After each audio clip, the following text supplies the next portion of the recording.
Saudara-saudari yang terkasih, selamat pagi berkah dalam. Sudah kita memberi senyum hari ini, Jumat 14 Oktober 2022. Salam sukacita dan salam sehat untuk kita semua. Saudaraku terkasih, kita awali permenungan kita hari ini dengan tanda kemenangan Kristus. Dalam nama Bapa dan Putra dan Roh Kudus. Amin. Permenungan kita diambil dari Injil Lukas bab 12 ayat 1 sampai 7. Sementara itu, beribu-ribu orang banyak telah berkerumun, sehingga mereka berdesak-desakan. Lalu Yesus mulai mengajar, pertama-tama kepada murid-muridnya. Katanya, "Waspadalah terhadap ragi, yaitu kemunafikan orang Farisi. Tidak ada sesuatu pun yang tertutup yang tidak akan dibuka, dan tidak ada sesuatu pun yang tersembunyi yang tidak akan diketahui. Karena itu, apa yang kamu katakan dalam gelap akan kedengaran dalam terang. Dan apa yang kamu bisikan ke telinga di dalam kamar akan diberitakan dari atas atap rumah.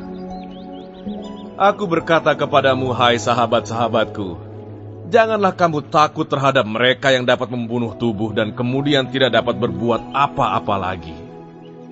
Aku akan menunjukkan kepada kamu siapakah yang harus kamu takuti. Takutilah dia yang setelah membunuh mempunyai kuasa untuk melemparkan orang ke dalam neraka. Sesungguhnya aku berkata kepadamu, takutilah dia. Bukankah burung pipit dijual 5 ekor 2 duit?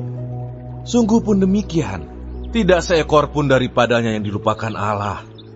Bahkan rambut kepalamu pun terhitung semuanya. Karena itu jangan takut, karena kamu lebih berharga daripada banyak burung pipit." Saudaraku terkasih, hari ini kita mendengar nasihat Yesus pada para muridnya. Waspadalah terhadap ragi, yaitu kemunafikan kaum Farisi. Mengapa Yesus mengumpamakan kemunafikan orang Farisi dengan ragi? Kita harus tahu bagaimana sifat ragi itu. Dia mudah berkembang, mudah menular, bisa menjalar kemana-mana.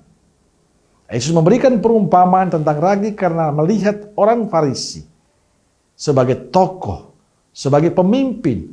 Mereka punya massa, punya kekuasaan. Bila kemunafikan itu tidak diperbaiki, akan menyebar kepada para pengikutnya. Dan itu konsekuensinya tidak mudah. Maka Yesus mengingatkan para murid agar mereka tidak menjadi orang munafik dalam tugas dan perutusan mereka. Karena mereka adalah pemimpin. Apapun yang mereka buat bisa berakibat fatal bagi pengikutnya. Selanjutnya Yesus mengatakan kepada para muridnya, tiada sesuatu pun yang tertutup yang takkan dibuka, dan tiada sesuatu pun yang tersembunyi yang takkan diketahui. Kemunafikan pada suatu saatnya akan terbongkar. Allah lah yang akan membongkar semuanya itu. Saudaraku terkasih, nasihat Yesus tidak hanya ditujukan untuk para murid, tapi juga untuk kita, Anda dan saya. Bisa jadi kita pun tertular kemunafikan orang Farisi. Bisa jadi kita adalah orang-orang Farisi yang dimaksudkan Yesus di zaman ini. Maka Yesus mengingatkan, kemunafikan tidak hanya merugikan diri, tapi juga sesama kita. Maka jadilah pribadi yang jujur, pribadi yang tulus, pribadi yang apa adanya. Orang yang hidup dalam kemunafikan tidak pernah akan bahagia. Maka kalau ingin bahagia dan penuh sukacita, jadilah orang benar, orang jujur dan tulus. Dan teristimewa, dekatkan diri dengan Tuhan. Supaya kita menjadi pantas di hadapan Tuhan dan sesama. Amin. Semoga Allah yang Maha Kasih memberkati saudaraku sekalian, Bapa, Putra, dan Roh Kudus. Amin. Keluarga Kudus Nazaret, doakanlah kami. Amin. Berkah dalam.